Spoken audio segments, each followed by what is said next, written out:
I think we are a trade now, more than ever, because you need to have a skill. You got to have brains. You just can't be a bull that could slap glass in every day. It's changed a lot, and I don't think people really understand that yet. 2026. This is James, the Ghost Set Killer, and I'm here with Mr. Michael McCarthy, the industry leader when it comes to all things business growth. And today we have a question for him that was answered by myself last year, and a lot of people wanted to know it.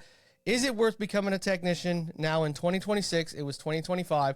You're going to get industry expert opinions here. I've been in the industry since 2003. When did you come in, Mr. McCarthy?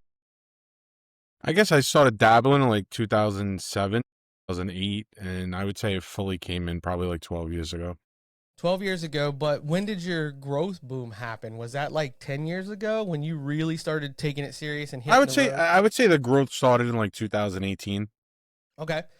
Yeah. Okay, which was a good year for everybody to start growing because we weren't aware of the boom that was going to happen in 19. 19 kind of rewrote the script that we're used to when it comes to auto glass workflow. I mean, not you specifically, because you seem to be on another level as opposed to the rest of the industry right now. But we're kind of getting back to pre-COVID workflows. You know your slow times, so you can start actually building and trying to grow your business during those slow times, and you know your busy seasons. I'm assuming 2026 is going to be like that. But for someone who's looking at our industry from the outside, it's set to grow what 2 to 3% over the next 4 years. So that's what I did a search. So I'm going to say 16 to 20,000 new technicians we're going to need. We don't have those, man. So do you think a young person should come into this industry or not? Well, there's a couple issues, standing in the way of this. But let's just go back to 2018, 2019. The whole ADAS piece really changed the industry overall, right? It gave people, bigger gross sales. There was more profit to be made. That was a huge change. And I mean, people are still, now we're in 2026, and people are just starting to get into that now, which is just, it's mind blowing. It's just the lack of just, taking some risk to try to, to grow. But overall, on the technician standpoint, now I do pay for some of these reports. Annually I buy a couple of reports, and I think we're projected to grow about 4 to 5% per year Oh, into like 2029 or 2030. I didn't get a report from 2025 yet. I had reports of 2024, which was forecasting like 2025, but it's like 5% of it's going to be 5% growth over the next, just say, 4 years. So one of the things that is an issue is obviously there's more people retiring than people coming into the industry. So there is more of a demand for technicians, and also technicians cannot do the same capacity as they did 10 years ago when it comes to jobs. Right. So there's a lot that, you're to do mobile service on with a really experienced technician, mobile service, doing mobile ADAS, squeezing 7 jobs out of that guy, within just say the 8 to 9 hour day is a lot, depending on how much driving they're doing, how is the area consolidated, are they doing multiple cars at one spot. So, I mean, realistically, if you really want to put like an average number in, you're talking like 5 jobs a day per technician. Obviously, the average job profit has gone up tremendously compared to what it was. But overall, you can't push the limits like you used to. And guys, 2 guys in a truck, an experienced tech or installer with a helper, like would slay 10 jobs, and they're driving. But the thing is, it's not the same. It's just, there's a lot more into the trade. I think we are a trade now, more than ever, because you need to have a skill. You got to have brains. You just can't be a bull that could slap glass in every day. It's changed a lot. And I don't think people really understand that yet. And, the next 4 or 5 years, it's going to reflect, and everybody's going to see that, and with the changes. And unfortunately, there isn't a lot of technicians coming into the space.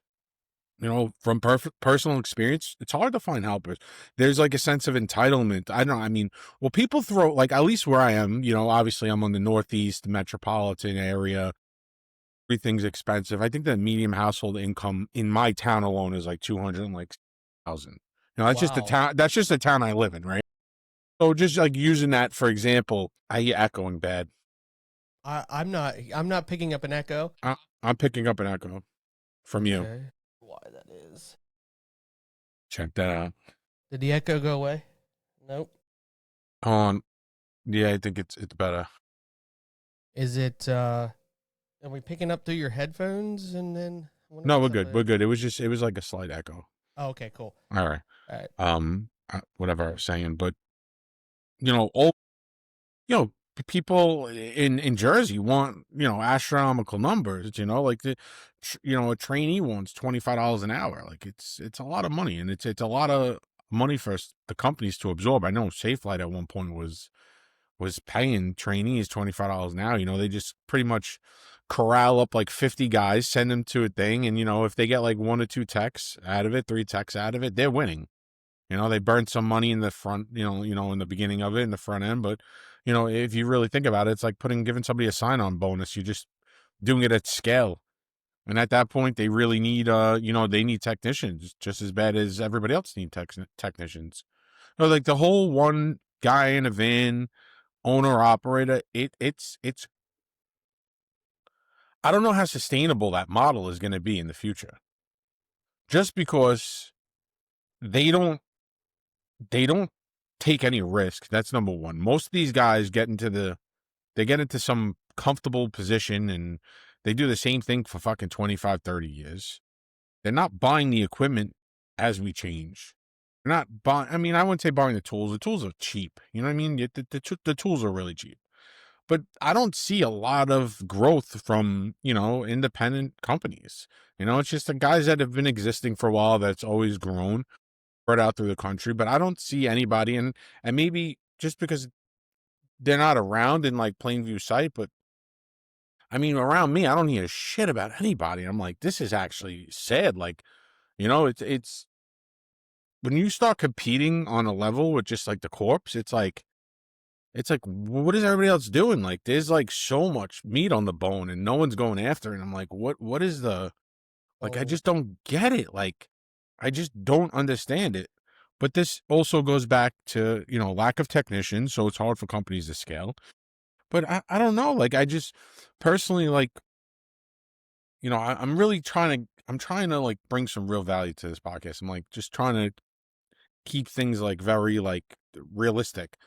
I'm trying to give a real view, and I'm just trying to like, I'm like trying to understand like, how are we going to get more technicians? I don't know. I don't really know the answer to that. I know some people got some really good training programs, mm-hmm. but for instance, like, you want to go out and open a training program, like it takes time to really train somebody. It does. Yeah. I don't know so much that the week training programs are going to be a huge thing coming up. I think they're going to have to adapt, and they're going to have to be like more like an all inclusive, because the actual mechanical ability can be trained in a week. I think like not, but you don't get the reps. But when it comes to a technician, you have to be able to do repairs. You have to be able to do ADAS. You have to be able to do the installation. You have to be able to do troubleshooting and diagnosing. Troubleshooting and diagnosing is huge for a technician. Like, and that's where I think a lot of the techs that are would be coming into this industry that are more tech savvy with figuring things out. And when it comes onto an electrical level, I think that's going to be huge in the future. And you're right, building a good training program is going to have to evolve. And there's some great ones out there, but I mean, I've struggled with this for years. Like a week is not enough time, but how without arranging housing for someone or figuring out like how they're going to stay for 3 weeks or whatever, to where you can really dive in. And then you got to, as a school, you have to have the ability to have the cars there. Like you have to buy cars for them to work on, to actually practice these skills, to actually demonstrate these skills. Because the actual tech text for text of this industry isn't really all that much until you dive past the law of federal motor vehicle safety standards. And once you get past that, then it is knowing how to trim your urethane, knowing how to set up a ADAS equipment, knowing how to diagnose a camera that's not calibrating. And that's where, like, you're very lucky with you and Steve, because Steve is like a mad scientist with this shit, dude. Like, when it comes to diagnosing. But how does Steve pass that on to a technician? How long does that take? Months. Yeah. You want a real answer? Yeah. Years. Everybody learns at a different pace. Everybody absorbs information at a different pace. No one is just, I'm sorry, I'm not trying to bash any of these 1 week programs, but they're fucking waste of time, in my opinion. First off, I think more companies need to create training programs in-house, but that also is going to cost a trainer, and you have to find the right trainer. And I think that's definitely something, some of the companies suffer with. I feel like, Safelite probably has the best training program there is, hands down, period. I don't care what anybody says. You could bash them all you want. They literally give you everything you need to become a technician and all the training. They supply you with everything from top to bottom, including hand tools. Not many people do that. They literally train them how they want them to work. It's great. And the thing is, if you have any kind of auto glass experience outside of Safelite, they won't even hire you, which makes a lot of sense because a lot of these technicians bring a lot of bad habits. Now, do I say as a company myself, are we great at training? No. I mean, I hire guys with experience and we try to tweak them as we go because it's very difficult to have the time to train somebody. Like, just going back to the whole 1 week program, if you have a person that's a superstar and just absorbs information, they could basically get the mechanics and the basics of what's going on. But till you actually have physical hands-on experience daily, because now there's a lot of variables. You put somebody in front of a 2004 Honda Pilot, just say, and then you put somebody in front of a 2024 Nissan Altima. No camera, right? Just two plain windshields. The dynamics of each car, totally different. So now 2004, 2005 Pilot's got full 3/4 molding, right? Now, does the technician have the molding? What if they don't have the molding? How are they cutting the glass out? Is it factory molding? It changes dynamics, everything. Urethane was a lot harder 20 years ago than it is today. It's a lot softer, right? Because I remember cutting out some cars, and I'm like, Jesus Christ. I'm like, this isn't even... I never forget, I was doing a Prius. It was cold, probably like 30 degrees out. I'm trying to cold knife it. Obviously, I got gloves on and everything. And, I mean, I was just ripping the blade. This is before wire got popular. Bending the blade. I was just ripping the blade through the top of the glass. I was getting nowhere. And I never forget that. And I'm like, what urethane? And then I remember, I don't know, the original Titan P to G was like a brick. Yeah. I remember. It was a brick. A lot of those original P to Gs, they were just bricks once they cured. And bricks. I will say that you are, as far as the body demands go with urethane, you are very correct with the advancements in urethane. The urethanes now are a lot fucking better. A lot fucking better when you go to not only just application and the way they work and their advanced curing, but when you go to redo that job, it's a lot better. No, it is. It's easier. Like, okay, like ADAS gives it a little more, you need a little more experience, a little more like thought process. You need to be more on the diac. You got to understand how the systems work, right? But overall, doing glass nowadays is easy. Do a 21 Nissan Versa. Glass is floating, no moldings. Cal comes off in 2 minutes. No complication on the mirrors. Like, it's nothing compared to what it was. Like those old Ford mirrors. If you didn't know what you were doing, first off, you couldn't get that mirror off. Then they made all those tools. Those tools didn't work either. Like me, I was in there with a pick jiggling it, and then you would put the mirror on, and it would. Well, first off, if the mirror didn't go on, you get like a matchbook piece of cardboard and you try to wedge it in. But today's day and age, installation is like the easiest there it ever was. We have very advanced tools. We have a lot more setting tools. People didn't even have setting tools No. 15 years ago. I remember your hand setting. You had your Woods Power Cup. You had a cold knife. Depending on which color you had, you were cool, Mhm. right? And then Oh you yeah, I had had purple. your Ultra Whiz. You had your Ultra Whiz blades. You had a long knife. I know that's frowned upon these days, but you had a long knife because it had its point. If you had money, you had a fucking fine knife, which I will never use a fine knife. I used it once. Oh Don't give me a fuck. fine. Most Don't. dangerous thing ever. Jay You Leahy know, loves that tool, and Jay and I talk about it, and I cannot stand a fine knife. And for me, it's the vibration of it. Like I can't hold on to it long enough for it to actually do its job. And I know you got to let the tool work, and there's all kinds. But for me, a multi-tool turned into a fine knife or a fine knife, forget it. I no, nope, nope. it's like like we're spoiled in a sense. I mean, if you take what you have access to today, right, and I'm talking Facebook groups, YouTube videos, the tools, um, the equipment, the setting tools, the knowledge that's out there everywhere over to help you. Take that, put that 20 years ago. Think about you. Say you take a group of 10 people that had all the information we have today, and then you take the same group. Just go back 20 years, 2005. How fast would those 10 people level up compared to those other 10 stuck in 2005? Oh, It'd be significant, yeah. right? It would be night and day. Mm-hmm. But what people don't realize is that if you don't consistently stay on top of the technology with the tools and the advancements, and now with the ADAS, it's moving so fast, and it's going to continue to move even faster. I don't want to say you're going to be left behind, but I don't. You're just going to have a problem. It's going to make your life harder. Well, yeah, No, because and so you're going to get stuck doing those jobs that are the 1341s, 1658s. I don't understand how a company can operate today without doing ADAS. Like me personally, I don't know. We do ADAS every day. Like yesterday, I looked on the schedule. It was like a 16. I don't know, like a 15 Ford Focus. I'm like, what the fuck is that on the schedule? Like I'm like, everything is camera, camera, camera, camera, camera, and I could tell because otherwise I'd be able to stuff these guys with more work, and I can't because we're limited. We're talking 6, 7 jobs max, depending on area.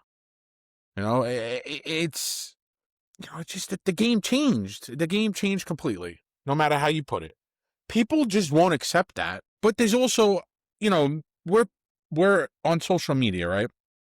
So we have an Yes. opinion. We create videos. By the way, I turned my social media back on, so make sure you collaborate with me. I'm not going to go as crazy as I did last time, but I'm going to keep it around. We need it now for, Yeah. the AI optimization. So if you want to be like in the search box for AI, like you have, what's going to happen is they're going to take all your information you have out there and verify it.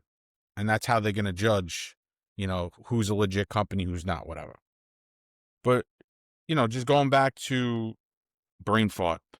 But just going back to overall, like, going to the whole, do we need technicians? Yeah, we need technicians. Where do you find them? I don't know. I wish I could give you that. I do, going back to these schools or training the 1 week, I don't think 1 week is doing much. I think it's giving you like kind of like the understanding of what it is, but I don't think I don't think it's safe in a sense because I know there's been people that go to this class. Now remember, they're paying for these classes. It's not like a free class, right? They're going to these classes and this training, it's class training, whatever. And then they think they could go out on their own. Like, it's just like the trip repairs, right? How many guys go, all right, they Google, give me the top 25 cheapest businesses to open, right? And boom, you see fucking Delta Kit's website, and you're like, oh, what is this? Oh, trip repairs. But they don't even understand what they're doing in a sense. They don't understand how the glass is made, why you do a trip repair, like what layer you're filling. They just see instantly, oh, money. There's a possibility for me to make money and do well. And obviously, the way they advertise things, it's like, holy shit, like you're going to be this lucrative business. You're going to get rich. People have this whole idea of like, working for yourself gets you rich, which it doesn't. I hate to break the news to you. It takes a long time to do that. And rich is a word that, everybody has different standards for that. But, I don't know. Like, I think the training is really good. And I love the fact that people do offer it. But in my world, it's just, it's not going to be what you think you're going to get out of it. So is it worth a technician, well, not a technician, a potential technician to go there and then get hired? Because I didn't receive more than one week of training. It was 3 days and it was go figure it out. But the stakes weren't as high. We didn't realize what we were getting into. I mean, that's pretty, so where'd you start? 2003. Where? I started in a little company called Champion Auto Glass in Cambridge, Ohio. They were around for about 6 months. And because the lady who was running it for this guy out in Salt Lake City, she came here and she was embezzling a bunch of money because they couldn't keep baep. So let me get this straight. So you went out, Mm-hmm. and in 3 days you went on your own. Well, yeah. So I rode with Scott Rice for the first 2 days. Basically, he showed me what I was supposed to do. And then on the actual third day, they sent me out in a Chevy Astro van with 7 jobs. And they were all windshields, and it was get it done. And I didn't get done till like 9 o'clock at night that night because one was how many leaks? Oh my God, dude, I don't know. Like, honestly, we didn't get those calls back. Like, it just didn't. I just don't know if she was just away. But yeah, it was bad. It was bad. I'm not even trying to pretend. So how'd you cut out a 1217? Okay, so basically, you took a long knife and you trimmed the top and bottom encapsulation off, and then you cold knife the top, cold knife the bottom, cold knife down the sides, and then I took, basically it was a putty knife that I had sharpened down a little bit more, and a hammer to chisel out those corners along the side. I chiseled those out, like the bottom ones that rounded down. I used a hammer and a chisel to get those out, and then took the glass out, trimmed it down with the long knife. Didn't clean anything. Just I know for a fact I used primer though, because we were using Beta Seal. Well, it was called Essex at that time. Primered the pinch weld, and they had a clear primer at that time, like an activator almost for the glass. Slapped it in, put the cow back together. You hand set it, right? Oh, fuck yeah, hand set it. And it wasn't even with the Woods power pump cup at that point. I had to get that a couple weeks later. It was one of those rubber dick cups that you fold back, you stick on, and it's got the rubber handle. Oh yeah, my God. It was bad. I remember that first day I had a Chevy Astro van, a Chevy pickup, Ford Taurus, which kicked my ass. Those cows, right? The deep cows. Yeah. The deep. Oh my God! I think that's why they invented. I think they invented the extractor because of those cars back in the 90s. It was a Taurus, and then I had 2 Escorts, back to back. I had a 1099 Ford pickup and then a Ford Ranger, and then the last one I can't remember what it was, but I remember I was so whipped. I was putting that last one in with the headlights because it was summertime. It was into summer with the headlights on of the van. And I wasn't sure I was going to go back, but I went back the next day and they gave me 6 jobs. But yeah, I guarantee you I slaughtered every single one of those cars. That's what you had. But as crazy as it sounds, you could get away with it back then because it wasn't as, I mean, there wasn't as many windshields available, right? There wasn't as many options available.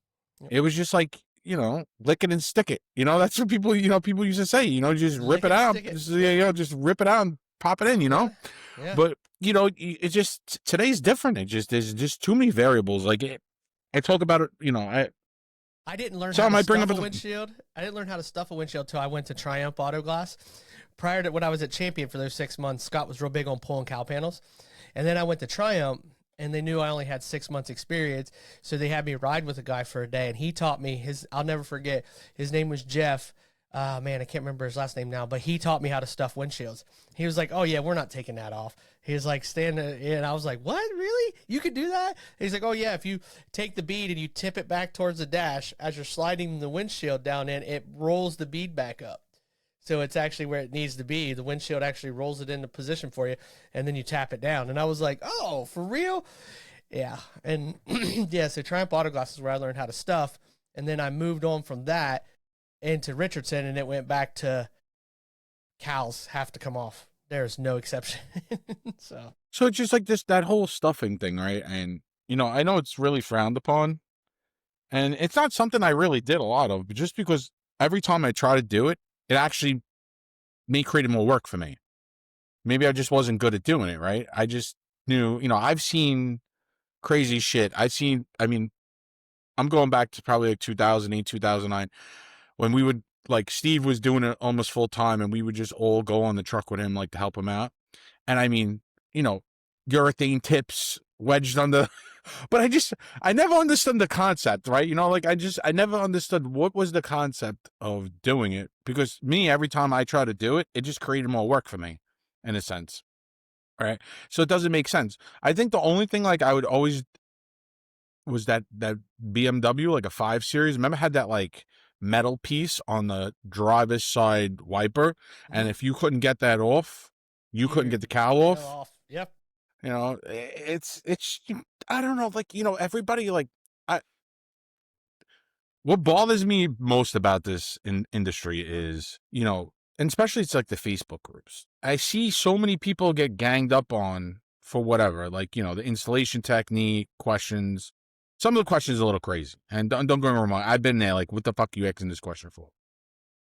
But the thing is, if you put a camera on every one of these motherfuckers daily, I can guarantee you 98.9% are taking shortcuts every day, one way or another. I'm not saying that they're not removing the cow. What I'm saying is their beat is not 100%, their decking is not 100%, they're scratching cars without priming things, they're damaging pillars, they're damaging dashboards, and it's just the reality of, like, volume, right?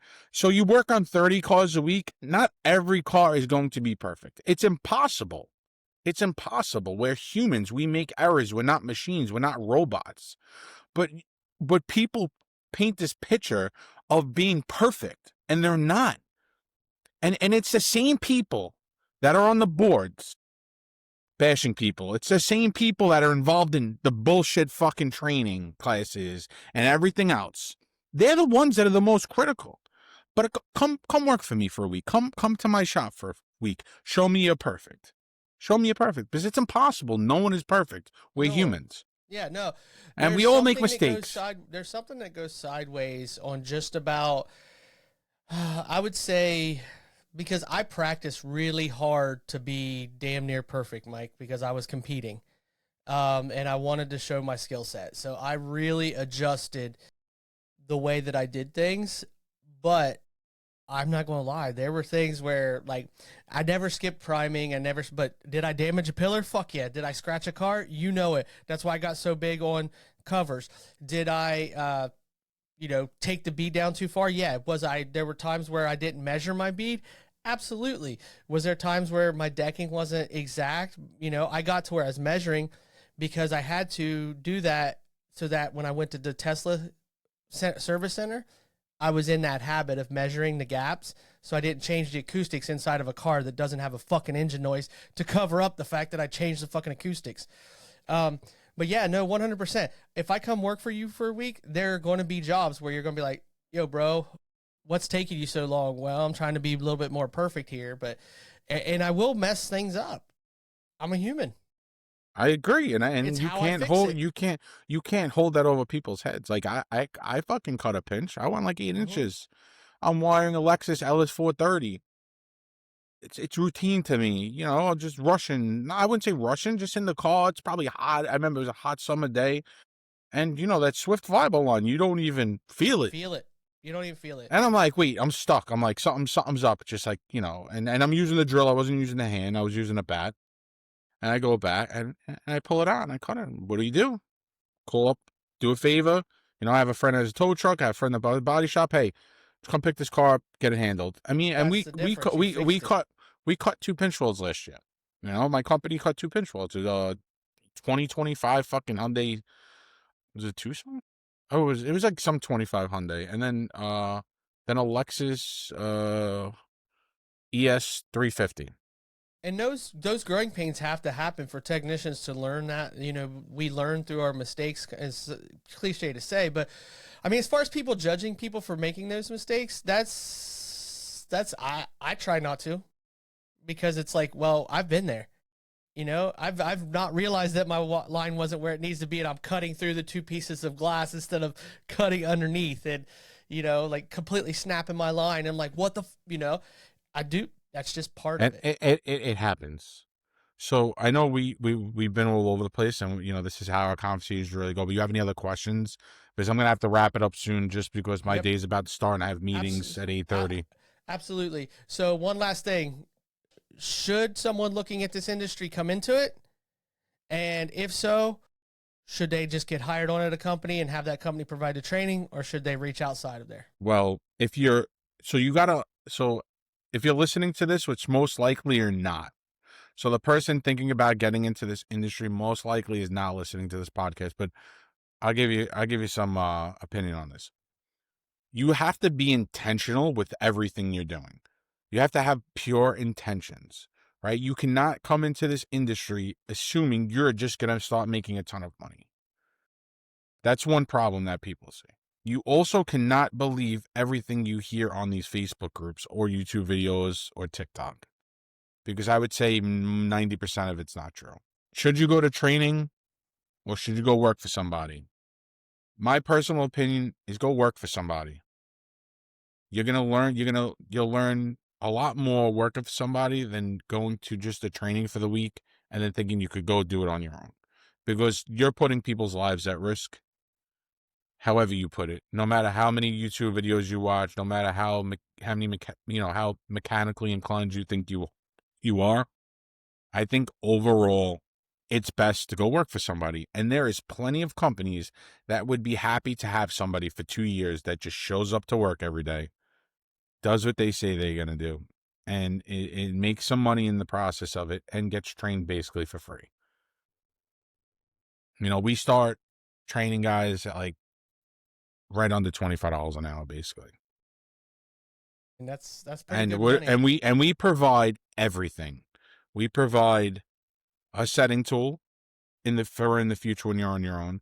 We provide a cutout tool. We provide hand tools. We provide PPE. We provide everything top to bottom, including a van, if that person is going to be, in a mobile unit.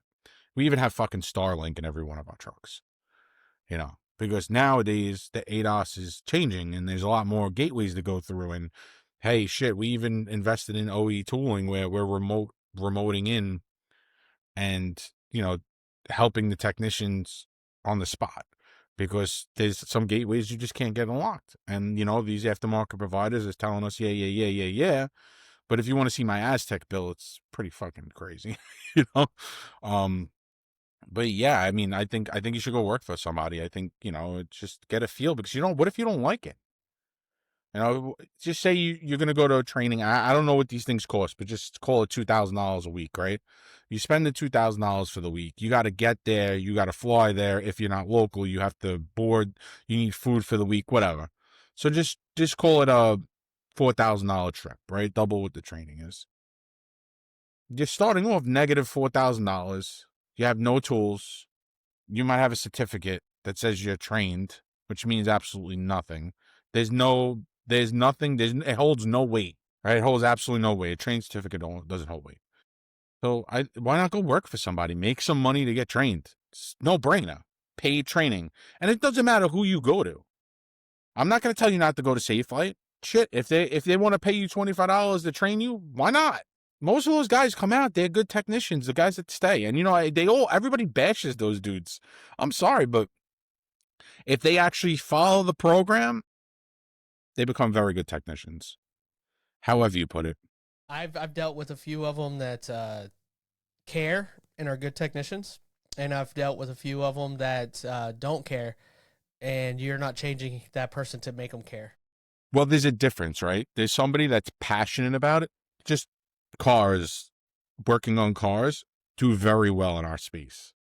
If you're just doing it because you need a job, you're not going to do well, because it gets frustrating at times because there's so many different variables to an installation or removal. So I always say, who are people that are really good at coming into the industry? Usually people that are into cars, people that are into motorsports, people that are into, hobbies that are outdoors that involve motors. You know, you drive your dirt bike in the woods. You know, that's someone that, yeah, well, someone that knows how to change oil or a tire in a car. You know, that's at least what I see from at least the guys that work for me. Everybody kind of has like some kind of thing. I mean, I have one guy, he came from landscaping, and we trained him from the bottom, and I'll put him against anybody. He's just a solid tech. You know, we started talking when I was interviewing him, and I was like, oh, you ever work on cars? He's like, oh, I had to do my brakes last week. I'm like, I don't want to pay no one to do it. I knew he would work. You know, I knew he would work out. And, you know, listen, it takes some time to understand the concept. I always like to start people at the helper level, where it's like, all right, pull the glass out, make sure there's no damage on the glass, clean the glass, make sure everything's prepped for the technician. And back 20 years ago, you had to learn how to put a molding on, or even 15 years ago, you had to learn how to put a molding on. I remember the first time I tried to put 105 on a windshield. I'm like, oh my God. I'm like, now, then, I mean, I'm at the point like, yo, I could be fucking, you could blindfold me, and I'm just like, like, and the thing is, I do it with my left. I'm a lefty when it comes to putting moldings on. So then Mossy came out with that right-handed molding. I'm like, fuck this shit. You know, I got so used to the right hand. But, you know, now I'm like, I guess I'm ambidextrous, right, when it comes to auto glass. But my opinion doesn't mean shit. It's what you really want to deep down inside, how you want to do it. And the guy might say, I want to go out on my own eventually. You know, I don't want to waste anybody's time. I'm just going to go take training. But I just think overall, there's plenty of companies that need help. Go make some money in between that and get trained. And now maybe the training might not be good, but there is some companies out there that will train you good. Yeah, no, 100%. So do your research at what company you're jumping into. If they have a bunch of like terrible reviews on Google, maybe not go with them because their technicians aren't putting best practices forward. But yeah, go into the industry however you get into it. As a trainer, I'm going to tell you to go to the training just because that's what pays my bills. So with that being said, thank you, Mr. Michael McCarthy. I enjoyed the conversation as always, and we will see you next month. Peace out, people. Have a good day.